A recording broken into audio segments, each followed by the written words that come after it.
That was US musician Kid Rock applauding and saluting a US Apache helicopter as it hovered over the pool at his Tennessee home.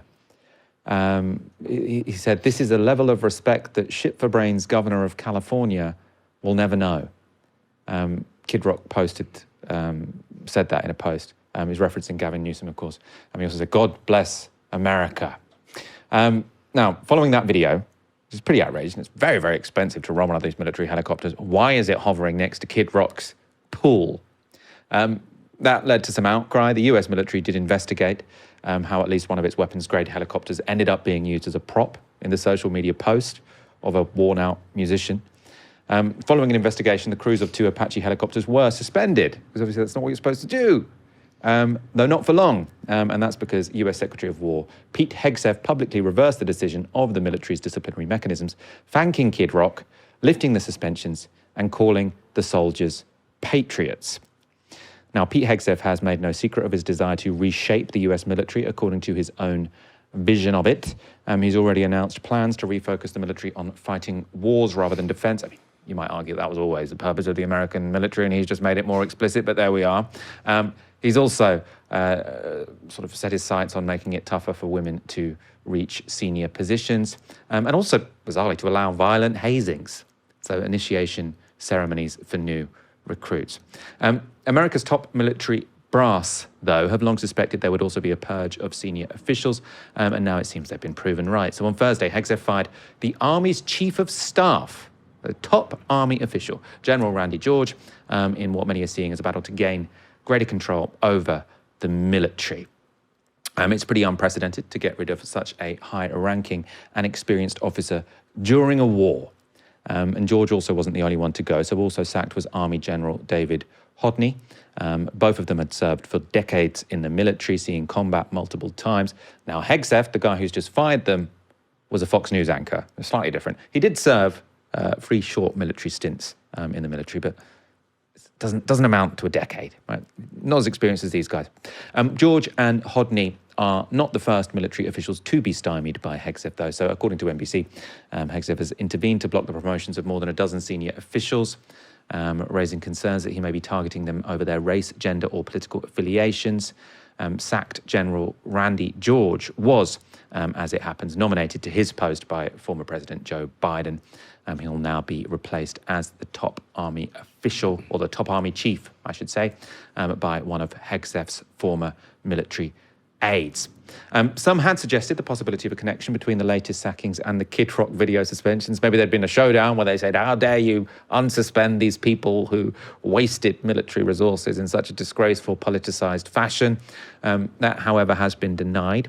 And whatever the reason, it does appear to show significant political interference in the chain of command of the world's largest armed forces. This was interesting as well, a post I saw online today, so by Samo Burha, who I think is sort of military analyst type person. He says, "A good exercise for interpreting news like this is to pretend that you heard it about a foreign country. For example, what would it mean if the Russian or Chinese defense minister asked for the resignation of their army chief of staff a few weeks into a war? You'd usually assume they thought that meant the war was going very badly, right? Either they want, I mean, to me, obviously the most worrying interpretation of this is that there was some pushback at the top of the military to Hegseth saying, "I'm going to put your country back into the Stone Age," and maybe sort of generals who, I'm sure we all have critique of American generals, but there are presumably many of them who are uncomfortable with the idea that we're going to explicitly target bridges and civilian infrastructure to try and turn a country of 90 million people into rubble. Right? There hasn't been any of the dressing up this war as a moral crusade. It is just a pre-modern, destructive, sort of macho, deathly campaign. And I can imagine that there are sort of senior professionals who don't really want to be involved. So they're pushing back, and Hegseth gets rid of them and puts lackeys in place instead. Another worrying development, Hegseth yesterday issued a directive which, again, if it happened in Russia or China, might give you pause. He's said that US military personnel will be allowed to carry their own personal weapons onto military bases in the United States. So before, you're a soldier, you're supposed to be armed by the state to act in the interest of the state. Now you're a soldier, you can take whatever weapons you want, which is making it, I suppose, more like an informal militia. Hegseth said the move respects, quote, soldiers' God-given right to bear arms, while allowing all soldiers to protect themselves from the possibility of shooters on base. This is the classic Republican thing of how do you stop mass shootings? You give every single person in the country the biggest, strongest gun they can afford. It, of course, also raises the prospect of large numbers of military-trained men and women with permanent access to private weaponry, all increasingly under the direct control of the Secretary of War. So I suppose the chain of command who might keep them under control is being replaced by these sort of strange macho TV stars who are saying, we believe in having no laws, no restraint. We just kill everyone with our own guns, whatever you want to bring. A grenade launcher, you want to bring that? Give it a go. Up to you. You want to hover your helicopter over a MAGA-supporting rock star's pool? Brilliant. You want to throw a grenade out the window just to impress him for jokes? Amazing. Do it. Put it on TikTok. Barry, I mean, there's lots of things which are ridiculous about this. I mean, is it significant to fire the head of the army in the middle of a war? I would say so. I don't think it's anything to do with the Kid Rock, the one-hit wonder, and his absurd swimming pool. But the rancor between Hegseth and the senior officers in the U.S. Army, it goes back some way. It didn't just start recently. And I think that there has been reporting in the U.S. media to say that senior officers in the military have been frustrated with him for some time. One of the things that they were frustrated with him over was sort of unnecessarily, as they saw, interfering in personnel decisions within the army. And I think that he had directly clashed with Randy George, the chief of staff of the army, who he just fired. There was an incident recently in which 4 senior officers were about to be promoted to 1-star generals. Hegseth got in the way of that and blocked those 4 people from being promoted to 1-star generals. There was a report based on sources within the military in the New York Times to say that General Randy George had asked Hegseth for a meeting to discuss that, and Hegseth had refused him the meeting because Randy George wanted those people to be promoted.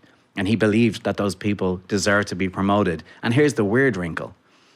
Out of the 4 people who were set to be promoted to 1-star generals, 2 were women, 2 were black. There were 29 other people on the promotion list, almost every one of whom was a white man. And so the suspicion that Randy George had was that this was a DEI thing, that Hegseth was getting in the way because he didn't want to see 2 black people and 2 women promoted to 1-star generals, because that wouldn't be very MAGA, wouldn't it? That wouldn't be very Hegseth. And so there was another man in the army, the secretary of the army.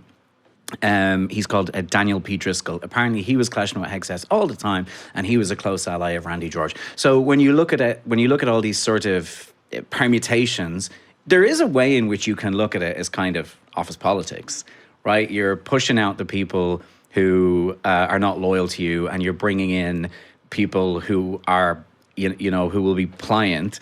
However, it's office politics in the U.S. Army. So it's incredibly consequential for the safety of the world. And just a word on this, this Randy George guy, it does seem like he was a pretty pragmatic military leader. And actually had a reputation for being quite innovative in the U.S. military. I was reading a report today, again, citing senior military sources who were pointing out that, this is a guy who, in the 3 years that he's been in the post, has sort of brought into place plans to move more into drone warfare. They had a sort of a tank program with these light tanks that they'd spent $1 billion developing, and he came in and said, well, what is the point in that when they can be taken out with a $1,000 kamikaze drone? He's also a guy that when he was a senior officer in Afghanistan, decided that a lot of the battles that the US military was having with the Taliban were ridiculous and pointless and taking them nowhere.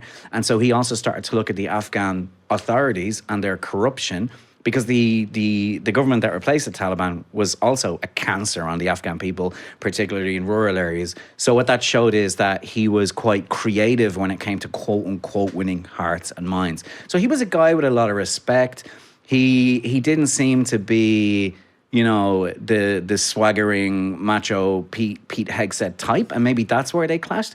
And so, like, of course, it's not ideal to get rid of the chief of staff of the army in the middle of a war. But also, I think what it says is key. What it says is that experienced people are being pushed out by a spivvy former talk show host who doesn't know what he's doing in the midst of a war in which the US appears to be completely floundering.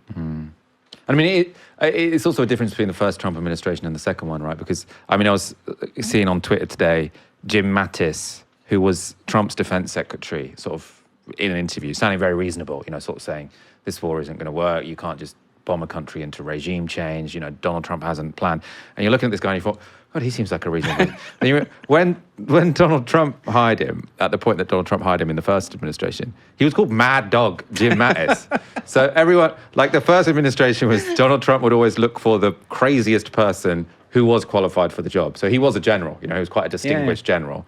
But clearly, I can't remember quite why he got the name Mad Dog Jim Mattis. But he was sort of the most kind of Trumpian general he could find. So he got people who were qualified, but, you know, the most right-wing or unconventional you could find.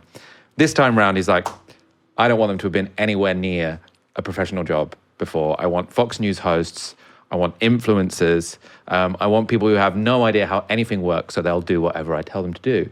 And that seems to be how he got himself into this war, and maybe it will prove the end of American empire. But here's an absurd lots of people fact. might die in the meantime. One of the influencers who was pushing for the sacking of Randy George was Laura Loomer.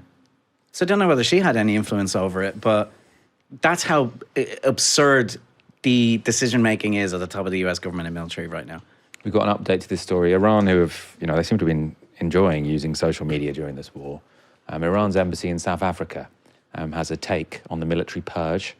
So they say, the regime change happened successfully, MAGA.